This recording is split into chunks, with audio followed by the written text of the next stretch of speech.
Hello everyone, this is Yasmin Fatma from the Department of English, Government College Dong.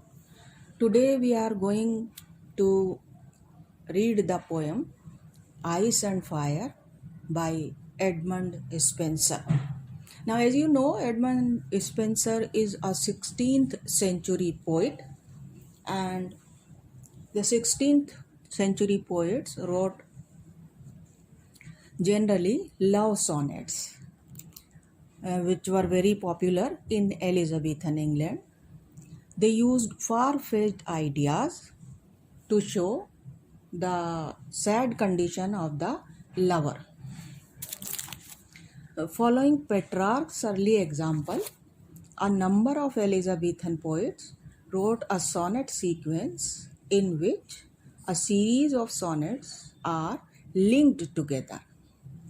Now, these sonnets explore various aspects of relationship between lovers, or they indicate a development in the relationship. Shakespeare also wrote his sonnets in a sequence. In the same way, Sidney's Astrophel and Estella, it is a sequence of sonnets. Spenser's Amoretti, from which our poem Ice and Fire has been taken. Actually, this is the 30th sonnet in the collection in that sequence. This is a sequence of 89 sonnets, and we have the 30th poem in our syllabus. Now, these sonnets express Spenser's genuine feelings and without recourse to allegory. Each of the quatrains in his sonnets is linked up by rhyme. Now, you remember when I taught you sonnets, I told you there are mainly two types of sonnets: Petrarchan sonnet and Shakespearean or English sonnet. In the Petrarchan sonnet, these 14 lines are divided into two parts, sestet and octave. And in the Shakespearean sonnet, the division is different. The 14 lines are divided into three quatrains and the final couplet, which expresses the theme of the poem. So, in each of the quatrain in Spenser's sonnet, it is linked up by rhyme, but the couplet stands alone, as in the Shakespearean variety of sonnets. This variant is known as Spenserian sonnet, in which Spenser links each quatrain to the next by a continuing rhyme. For example, this sonnet, Ice and Fire, has the rhyme scheme A, B, A, B, B, C, B, C, C, D, C, D, and the final couplet has the rhyme E, E. So this was about sonnets. Now come to the text itself.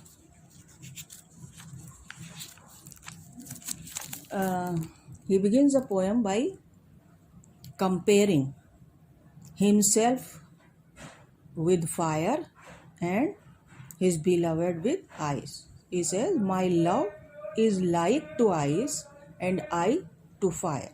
Now remember, when I taught you simile, I told you that the simile uses the words like and as to compare something. In this line, we find the use of a simile. By using a simile, the poet says, "My love is like to ice." She is like ice means she is as cold in her behavior as ice, and I to fire. And he compares himself with fire. He says, "My feelings for my beloved are so warm and passionate." That is why he compares himself with fire. Now, he raises a question: how comes it then that this her cold so great is not dissolved through my so hot desire? He expresses his wonder over the fact that how is it possible. In the general condition, we see that when something cold comes in contact with some hot thing, it melts away. So the cold behavior of the beloved must have been melted away. She would have shown some warm feelings also for the lover, because his feelings are very warm and passionate, but it is not happening with him. So this is a rhetoric question. He just asks this question to express his wonder. He knows the answer. He says, how comes it then? How is it possible that her cold so great, that her cold behavior is not melting away, it is not becoming warm through my so hot desire. My desires means my feelings are hot and warm, but still they are unable to dissolve the coldness of the behavior of beloved. But, and what is more full of wonder for him, but harder grows the more I her entreat. He says, not only her behavior is changing, but the heat of my feelings is making her cold behavior harder and harder. Instead of dissolving the coldness, they are hardening the coldness. The more I request her to accept my love, the more she rejects it. Then he expresses his wonder again and says, or how comes it that my exceeding heat? By exceeding heat, he means my passion is increasing day by day. How is it possible that my increasing passion is not delayed by her hard frozen cold? He says both the things, they do not have any effect on each other. Neither my heat of my warmth of feelings is affecting, it does not have any influence on her cold behavior, nor her cold behavior has any effect on my increasing warmth or passion. Neither she is influenced by my feelings, nor am I influenced by her coldness. The more she rejects me, the more I love her. But that I burn much more in boiling sweat. He says, I burn much more in boiling sweat. The more she rejects me, the more the heat of my feelings increases. Now here he uses alliteration. Now I hope you remember alliteration, where some sound in the beginning of a word is repeated for more than once. So here we have the sound of much and more. This has been used 2 times. So this is the use of alliteration. And feel my flames augmented manifold. He says, I do not lose the passion of my feelings, but instead I feel as if my feelings or the passion of my feelings has increased many times. So in this line also we have the use of alliteration in the words feel and flame. Now he says, what more miraculous thing may be told that fire which all things melts? He says, so many miraculous things are taking place in my case of love. First is that the heat of my passion is not affecting the coldness of her behavior. The second miraculous thing is that the coldness of her behavior also is not affecting the heat of my feelings. Now this is the third, and he says the more miraculous thing is that fire which all things melt should harden ice. Instead of dissolving the ice, the fire or the heat of my passion is hardening the ice. Her behavior is becoming colder and colder.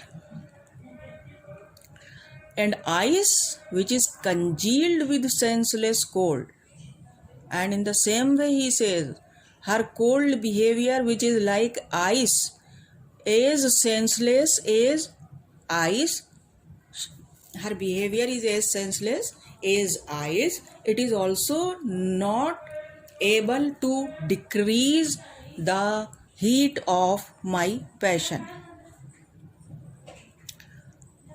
But what is it doing? Should kindle fire by wonderful device. Instead of decreasing the passion of my feelings, the coldness of her behavior is lightening it. The fire is increasing more and more. Now I do not know, he says, by what wonderful device this thing is happening in my case. Now we come to the final stanza, which we know in a Shakespearean sonnet or a Spenserian sonnet is the theme of the poem. He says, such is the power of love in gentle mind. So previously he has told us that there are so many miracles, so many wonderful things taking place in his love case, and now he finds the reason. Such is the power of love in gentle mind. He says this is the power of love in sincere people. By gentle mind he means sincere lovers, that it can alter all the course of kind. Now alter alter means change. He says this is the power of love, sincere love, that has changed all the natural course of things. Now what is the natural course? The natural course is that when ice comes in contact with fire, it melts away, and fire also loses some of its heat when it comes in contact with ice. So this is the natural course, but this is not happening in his case because this is the power of his love which has changed the natural course of things. So this is the theme of the poem, that love, true love, has the power of changing even the natural course of things.